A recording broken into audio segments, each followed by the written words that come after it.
예, 서울 중랑구갑 서영교 의원입니다.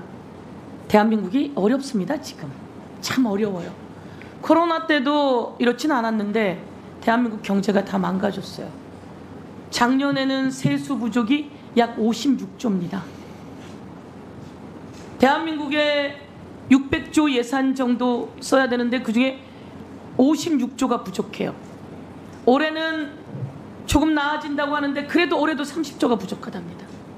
이러면 대통령은 공익을 실현할 의무가 있고 국민의 경제를 살릴 의무가 있고 그래서 노력해야 돼요.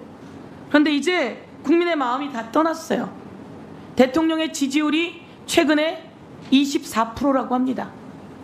민주화되고 난 이후에는 이렇게 정권이 제대로 이양되는 시기 이후에 최저치라고 합니다. 70대 어른들이 윤석열 대통령 지지가 훅 빠졌어요. 10%가 넘게. 왜 그런지 아세요? 의료 대란 때문입니다. 대한민국 국민의 생명을 지키고 안전을 지켜야 될 의무가 헌법에 있죠. 네. 대통령은 대한민국의 목숨을, 국민의 목숨을 지키고 생명을 지키고 안전을 지켜야 될 의무가 헌법에 있습니다. 그런데 의대생을 갑자기 2,000명을 늘리라고 하자 전공의들이 빠져나가게 되고 대란이 일어나게 되고 그리고 병원 가도 의사를 찾을 수 없게 되고 이것은 대통령이 국민의 생명과 안전을 볼모로 삼아서 정책을 무대뽀로 밀어붙이는 상황이에요. 그래서 가장 위험하다고 느끼는 70대 어른들의 지지율이 훅 빠졌어요. 이런 상황 속에서 대통령이 국민의 생명과 안전을 지켜야 되는 헌법을 위반하고 있어요. 그리고 자기 부인의 디올백과 같은 상황을 무마하기 위해서 권익위는 황당무계한 논리를 펼치고 있어요. 국가의 기관이. 그리고 부인의 주가 조작을 막기 위해서 검찰들은 소환 한 번을 하고 있지 않아요. 이런 거 다 헌법 위반입니다. 헌법 11조 내용이 뭡니까, 후보자님? 국민은 네, 말씀하시죠. 모든 국민은 법 앞에 평등하다입니다. 그렇습니다. 모든 국민은 법 앞에 평등하다. 피의자가 되고 범죄 혐의가 있어요. 검찰이 오라고 그러면 어떻게 해야 합니까? 적법한 소환장을 받으면 출석을 해야 할 것 같습니다. 적법한 소환장을 받으면 출석해야 합니다. 출석을 계속하지 않으면 어떻게 됩니까? 구인 등을 당할 수 있을 것 같습니다. 구인 등을 당할 수 있습니다. 그런데 대한민국에 검찰이 4년이 넘게 소환 한 번 하지 않고 있다가 대통령 부인이 원하는 자리에 가서 핸드폰까지 반납하고 수사를 했다고 합니다. 이런 일은 대한민국 역사상 있을 수가 없는 일입니다. 국민은 모든 법 앞에 평등하다. 헌법 11조입니다. 그런데 모든 법과 같았습니까? 검찰총장이 이야기했습니다. 이원석. 특혜도 없어야 되고 성역도 없어야 되고 예외도 없어야 된다. 그런데 이번 김건희 황제 조사에는 그렇지 못했습니다. 사과합니다. 이렇게 이야기했습니다. 저는 대통령은 남달라야 된다고 생각합니다. 헌법재판관도 남달라야 합니다. 국회의원도 남달라야 합니다.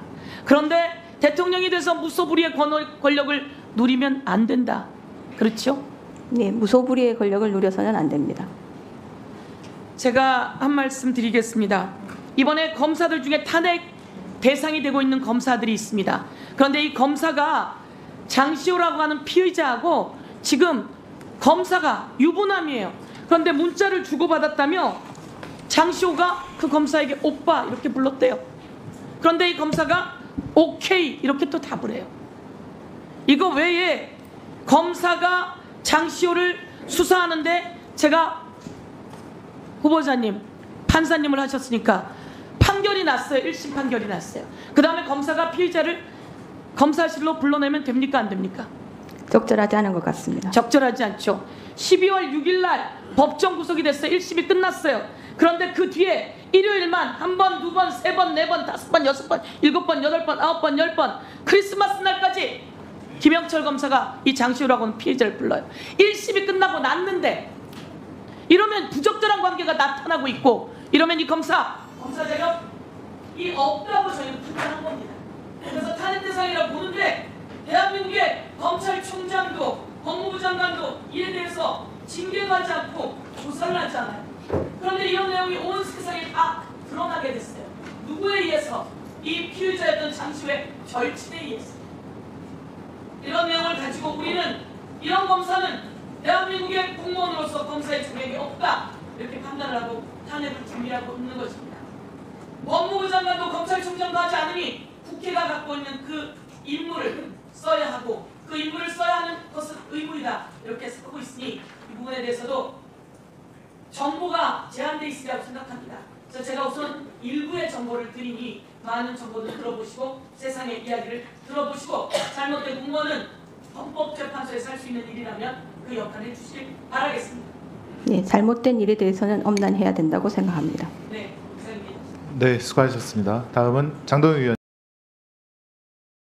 잠시 주목해 주시기 바랍니다. 구독자분들에게 특별한 선물을 준비했는데요. 제가 항상 여러분들께 강조드리는 말씀이 있습니다. 이슈와 뉴스만 꾸준히 챙겨보셔도 충분히 돈을 벌 수 있다고 말씀드리는데요. 여기 보이시는 채널의 영상을 보시면 어떤 생각이 드시나요? 그냥 눈에 보이시는 뉴스와 영상만 보시고 아무 생각이 없으신가요? 그렇다면 저는 잘못된 것이라고 말씀드리고 싶습니다. 그 이유가 무엇이냐면 제가 8월 초에 뭐라고 말씀드렸나요? 지금은 바이오에 관심을 가져야 한다라고 뉴스만 보고 넘기지 마시고 투자를 직접적으로 생각해봐야 한다고 말씀드렸는데요. 이런 썸네일들과 영상을 통해서 충분히 구독자님들께도 전달이 되셨을 겁니다. 이런 바이오 이슈가 되었을 때 부자들은 어떻게 생각할까요? 바이오 관련주는 무엇이 있는지, 어떤 종목이 가장 좋을지, 어디에 투자해야 돈이 몰릴 수 있는지 자연스럽게 생각한다고 말씀드렸습니다. 지난번에 구독자분들과 함께하는 주식으로 수익 내기를 진행했었는데요.